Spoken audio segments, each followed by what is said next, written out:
The Deathly Hallows Part 1 exists just to depress you right to the core. Help me! The last 6 movies have had their emotional and darker moments, but when we get to this point, it's just hammering home how shit everything is. So, only naturally, it's my favourite of the series. Bill, look away. I'm hideous. That's a close call. In reality, I don't say that with full confidence, but I do love this movie, very much for those darker reasons. The darker colour palette of the film, along with the somber score, really reinforces the negativity. In this video, I'm going to be analysing the dance scene between Harry and Hermione, a moment that attempts to bring levity in a very dire movie and situation. The characters are more isolated than ever from the world and from each other. But before we talk about the scene in question, we gotta get through some context. The big change to this film is that we're no longer in Hogwarts, we're in the real world and things aren't as black and white anymore. Simply getting through 24 hours now is terrifying and a challenge. After leaving school, leaving Hogwarts, they realise now they really are on their own. And that's something that the core trio have to learn the hard way. Leading up to the dance scene in the film, Ron leaves Harry and Hermione thanks to the effects of the Horcrux locket. He was overtaken with jealousy and anxiousness over their progress and his role within the world and therefore within this trio. With the locket exasperating these negative emotions, he blew up in a big confrontation between the three of them. It's easy to be judgy against Ron here, and there's no doubt about him going too far. He's a royal asshole here. Just thought, after all this time, we would have actually achieved something. I mean, honestly, the fantastical thing is that Harry and Ron make up after what Ron says to him here. Last year, I cut off more people for saying less. What's he expecting to hear? Good news? But I think it's actually a very real and honest representation of anxiety. We see him in the background getting consumed with feelings of being unimportant to the other two, worried for his family, for all he knows that could be dead, spending hours on end listening to the radio, giving in to his anxieties and not really doing anything but being passive with that fear. And all the time, he doesn't talk about it whatsoever, so these feelings are just brewing and they reach a boiling point. Of course, Harry and Hermione are going through the exact same thing, but Ron wearing the Horcrux, along with his feelings for Hermione, become far more exaggerated and far more harmful, especially after seeing Harry and Hermione grow closer, which is the final tipping point that causes his outburst and his eventual leave altogether. You don't know how it feels! Your parents are dead! You have no family!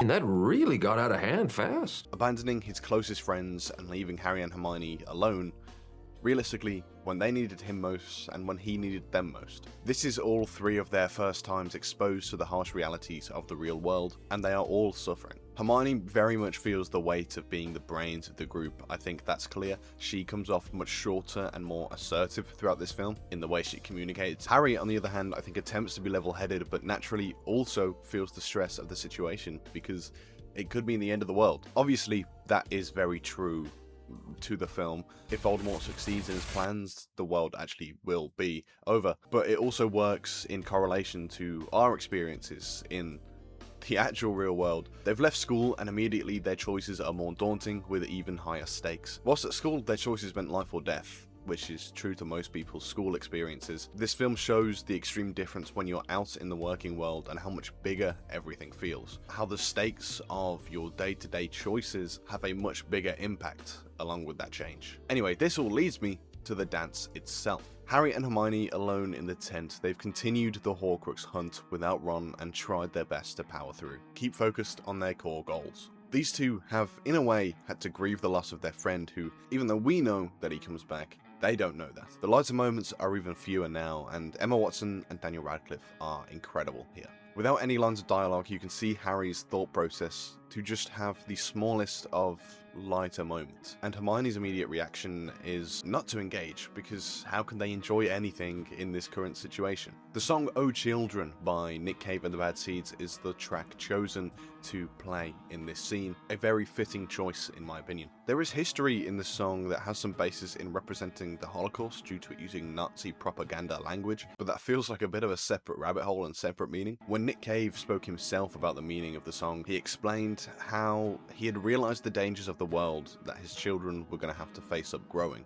and that scared him. And I think that's where the song more appropriately applies here. The lyrics call to lift your voice and rejoice, using of course the title Oh Children throughout. It fits so well in this film and this scene. It happens at about an hour 20 and is actually an addition that wasn't in the book. Of course, Ron still leaves in the book and everything, but there's never this moment of levity that this film includes. The song feels like a call from adults to the next generation, knowing the upcoming challenges and with the hope to help them through. Incredibly fitting, naturally, for this film, the first of the series where the kids have been thrusted into real adulthood. They're forced to reckon with the horrors of reality. In essence, their time at Hogwarts had them in a bubble. So once you leave that bubble, you're entirely alone. Congratulations. We see Harry instigate the dance, just for a single moment to help continue this fight that is living every day. Harry's care for Hermione and determination to beat the challenges they're both facing shows, as he can see that the friend he's with is struggling with all the same things that he is. I very much feel like Harry and Hermione are embracing here what they're fighting for.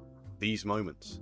They're fighting for these moments. Hand in hand, I think that's what the song is trying to represent. This is them embracing the transition into adulthood, the scariest thing in a lot of ways, a separate thing to understanding who you are as an individual. In this moment, they're aware of all these existential plagues challenging their existence, but they embrace and see a moment like this as the point. It's tragic that it comes out of the pain of Ron leaving, but that also shows how important of a personal moment this is. Harry and Hermione are at their lowest after losing their third closest friend. As someone who last year had to accept the loss of multiple close friends that I didn't think were ever going to leave my life, it's a very real thing that a lot of people do have to deal with and come to terms with, and it's very challenging. And it's very easy for that to become a fight within yourself of not accepting. You know, when you're dead set on your love for people, you don't want to let go. But there is a balance. There are times when you're right not to let go because maybe you're being pushed away, but there are other times where maybe you've naturally grown apart or you've just hit a bit of a wall in your relationship.